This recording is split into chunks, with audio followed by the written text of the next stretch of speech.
Why is working capital the difference between me owning a £1 million house and a £3 million house? Same business, same hours, same me. And here's the part that sounds mad. Right now, the better my business does, the less money I can actually spend on myself. And that's not a problem I'm trying to fix.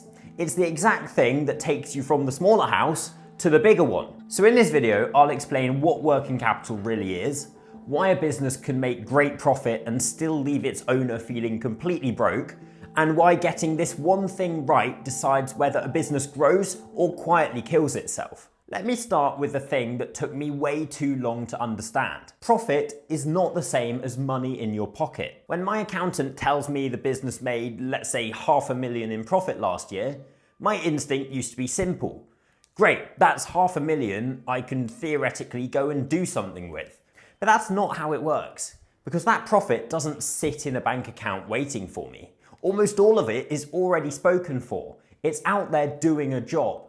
And the job it's doing is called working capital. So what is it in plain English? Working capital is the cash a business has tied up just to keep running before any of it comes back as profit. The easiest way to see it is to forget big companies for a second and picture the simplest business in the world, a fruit stall at a market. Every morning before you sell a single thing, you have to go and buy your fruit. Say you spend £100 on stock, then you stand there all day and sell it for 150. Brilliant, that's £50 profit. But here's the catch. You never actually get to walk away with that full £150 because tomorrow morning, before you can sell anything again, you've got to spend £100 on fruit again. And that £100 is permanently trapped in the business. It's always either in your pocket, waiting to buy stock, or sitting on the stall as fruit. It's never really yours to spend. That £100 is working capital, the money that has to stay inside the engine for the engine to run. And every business has a version of this, just less obvious. A builder buys materials and pays his team before the client ever pays him.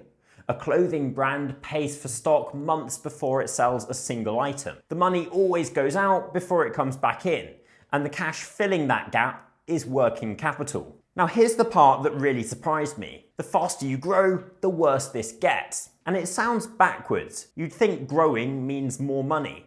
And eventually it does. But in the moment, growth eats cash. Back to the fruit stall. Say it's going brilliantly, so you get a second stall, and then a third. To sell 3 times the fruit, you don't just need 3 times the customers, you need 3 times the cash every single morning to buy 3 times the stock before you've even sold a single thing. So growth doesn't hand you a big pile of spare money.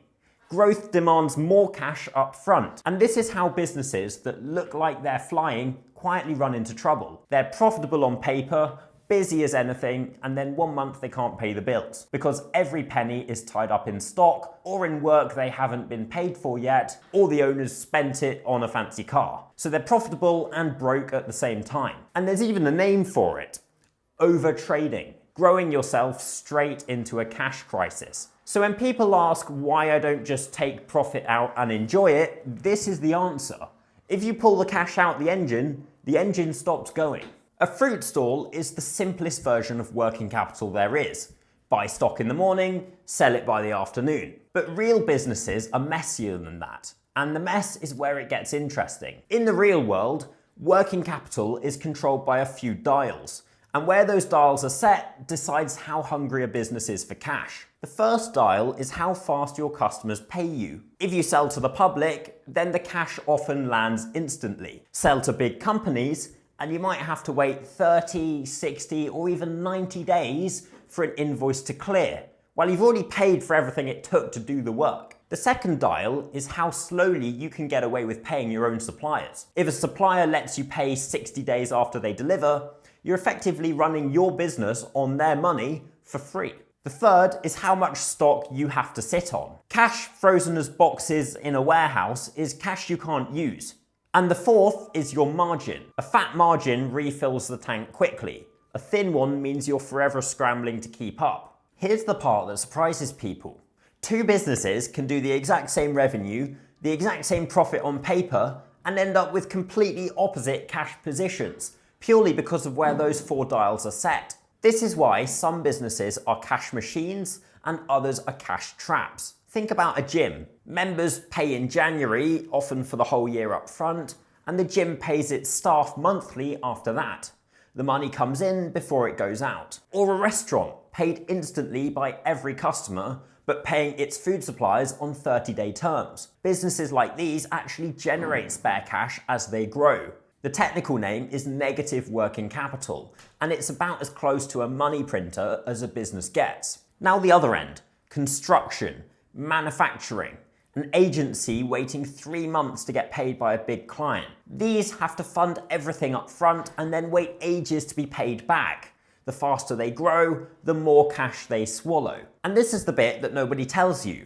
Both of those can be brilliant, profitable businesses with identical numbers on the bottom line. But one owner is swimming in cash and the other is permanently stressed about it. It's a huge part of why some industries seem to mint millionaires really quickly and others are a long, hard grind. Remember that word from earlier? Overtrading? This is where it actually bites. Picture a business having its best year ever. Orders are flooding in, the team's flat out, everyone's celebrating. So it takes on even more work, because, well, why wouldn't you? But every new job needs materials bought and wages paid up front, weeks before the customer pays. The bigger the order book gets, the more cash gets sucked out the bank. Then, one ordinary month, payroll is due, but a big invoice hasn't landed yet, and there's nothing in the bank account. The business was profitable the entire time, it just ran out of cash. That's how a company can die at the exact moment it looks most successful. The growth isn't free, it has to be funded. So how do you win the working capital game? Well, you attack the dials. You take deposits up front so the customer funds the work instead of you. You tighten how long people get to pay, and you chase the ones who drag it out. You negotiate longer terms with your suppliers, so you're holding their money for longer. And you keep your stock lean. Get good enough at this and the business funds its own growth out of the cycle, and you barely have to reach into your own pocket at all to fund the business. And when you do need to fund the gap, where the money comes from matters just as much. You can use profit you've kept in the business, which is free, or you can borrow it, which costs interest and adds risk. Or you can sell a slice of the business to an investor, which means handing over a cut of everything it ever earns from then on. The owner who funds growth cheaply with deposits and supplier terms keeps the whole pie and reaches the bigger house faster. The one who funds it with expensive debt or by giving away equity ends up with a smaller slice of a business that took longer to grow. So that's why working capital, this boring two-word phrase, is the difference between the £1 million house and the £3 million one. It was never really about how hard the owner works, it's about whether the business is a cash machine or a cash trap, whether the dials are set to feed growth or to starve it, and whether the cash funding that growth is cheap or expensive. Get all of that right and a business can grow fast on its own money and throw off enough to comfortably afford the bigger house. Get it wrong, and even a profitable business stays small, or worse, grows itself into the ground. If you run a business, go and work out your own numbers. How long your customers take to pay you, how long you take to pay your suppliers, and how much cash is locked up in between just to keep the lights on. It's usually a lot more than you think. And let me know in the comments, if your business handed you a big lump of profit tomorrow, would you reinvest it, or would you finally go and buy the big house?